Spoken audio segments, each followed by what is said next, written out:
अब जब कुछ बचा नहीं है तो हरियाणा सरकार जिम्मेदार है, एलजी साहब जिम्मेदार हैं, केंद्र सरकार जिम्मेदार है, दिल्ली पुलिस जिम्मेदार है। खुद कोई जिम्मेदारी लेनी नहीं है, सिर्फ जल मंत्रालय को संभालना है, जल मंत्री बन के रहना है। झूठ और फरेब की उस्ताद आतिशी जो दिल्ली की जल मंत्री हैं, जिनकी जिम्मेदारी थी कि वो दिल्ली के जितने भी लोग हैं उनके लिए इतनी बड़ी संकट से बचने के लिए पानी का इंतज़ामात करें, फिर से एक नाटकीय अनशन पर बैठी हैं, एक 5 स्टार अनशन पर बैठी हैं। दिन के वक्त आप देखते हैं कूलर के बीचों बीच बैठती हैं, वो ठंडी हवाएं उनको मिलती हैं। शाम के वक्त जैसे ठीक वैसे जिस तरह से अरविंद केजरीवाल ने अपना अनशन किया था, जिसमें वो चुपके चुपके नारियल पानी भी पी रहे हैं, जिसमें वो चुपके चुपके सलाद भी खा रहे हैं, चने भी खा रहे हैं, उसका सेवन कर रहे हैं, ठीक उसी तरह से इनका भी झूठ मूठ का नाटकीय अनशन चल रहा है। क्योंकि कोई मॉनिटरिंग तो उसकी हो नहीं रही है। जैसे अन्ना हज़ारे के अनशन की हुई थी कि उसमें मेडिकल डॉक्टर्स आसपास थे, 24 घंटे निगरानी थी।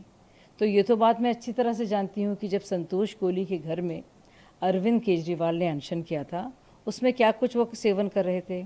अब चालाकी और देखिए, जो डॉक्टर उनके साथ प्रदर्शन करते हैं, साथ घूमते हैं, पार्टी का हिस्सा हैं, आप देखिए किस तरह से वही बाकायदा डिटेल्स दे रहे हैं कि उनका वज़न जो है 500 ग्राम घट गया है।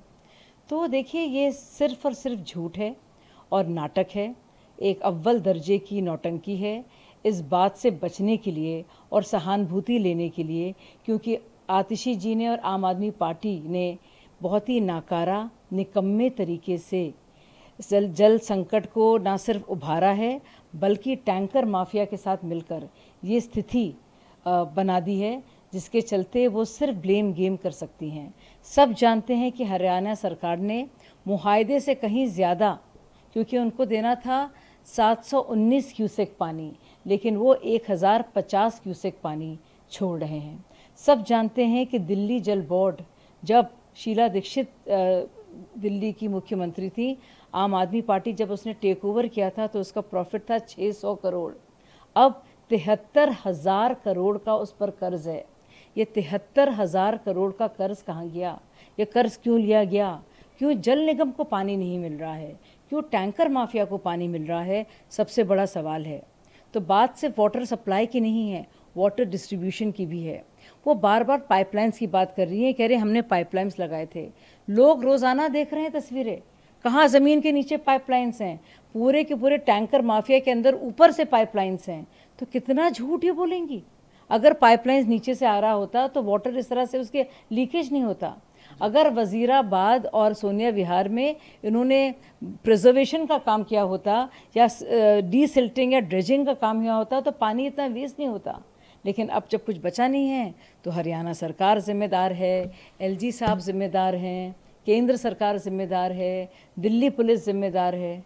खुद कोई जिम्मेदारी लेनी नहीं है, सिर्फ जल मंत्रालय को संभालना है, जल मंत्री बन के रहना है। और जब ज़रूरत है उनकी कि फील्ड में जाके काम करें और जवाब दें लोगों को जाकर, अब अनशन पे आराम से बैठी हैं एक एयर कंडीशन कमरे में। कमाल का है। एक डेलीगेशन ने एलजी से मुलाकात कर कहा कि हरियाणा सरकार जो है 113 एमजीडी कम पानी दे रही है दिल्ली को, जिससे कि लाखों लोगों को मुसीबत का सामना करना पड़ रहा है। देखिए कितना झूठ बोलेंगे ये लोग और कितना बचाएंगे अपने आप को। सब जानते हैं कि जब समर एक्शन प्लान बनना था, जो कि हर साल बनता है, जब हम सबको पता था, पूर्वाग्रह था कि इस बार जो है पानी की कमी होगी क्योंकि गर्मी बहुत ज़्यादा है, तब उस एक्शन प्लान के लिए कोई काम नहीं किया गया। हरियाणा के साथ भी पहले लिखकर कि उनको अधिक पानी चाहिए, ये भी नहीं किया गया। पंजाब से वो पानी ले सकते हैं, लेकिन पंजाब से वो पानी लेंगे नहीं क्योंकि पंजाब में उनकी सरकार है। तो उन्हें कहीं ना कहीं अपने गैर जिम्मेदाराना और नाकारा व्यवहार का ठीकरा फोड़ना है। तो अब सबसे अच्छा रास्ता क्या है? हरियाणा को ब्लेम कर दो। आपको याद है जब दिल्ली में एयर पोल्यूशन का प्रॉब्लम था, दिसंबर से लेकर फरवरी तक क्या कहा था उन्होंने कि हमारी तो कोई गलती है नहीं, ये तो हरियाणा सरकार कर रही है। सब जानते थे कि पंजाब में पराली के मामले सबसे, जलने के मामले सबसे ज़्यादा थे। तो उसी तरह से फिर झूठ। और पहले हमने देखा था एक शराब घोटाला, अब हम देख रहे हैं एक आब घोटाला। आब यानी कि पानी, और सिर्फ टैंकर माफिया को खुश करने के लिए उनकी जेबें भरने के लिए उन्होंने दिल्ली जल बोर्ड को इतना बड़ा मकरूज़ और कर्जदार बना दिया है।